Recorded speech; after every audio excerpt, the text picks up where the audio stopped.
Welcome. In this video, I'll show you how to transfer files from Google Drive to USB flash drive. All right, if you find this video helpful, please leave a like and subscribe to the channel for more such tutorials. Now, first up, go ahead and plug in your flash drive. Just like so.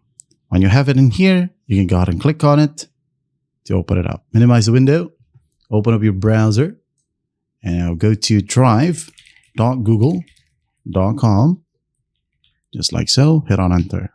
Now go ahead and find the file that you wanted to move to your flash drive. For example, this one. You can go ahead and click on it and click on download. Wait for a download page to pop up. It will go ahead and scan for viruses. So go ahead and find your flash drive right here on the list. Just like so. Give it a file name. Then just click on save. All right.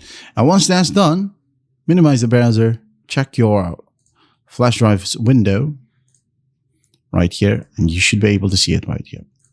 Okay, now that's how simple it is to transfer files from Google Drive to USB flash drive. I hope this video helps. I'll see you in the next one.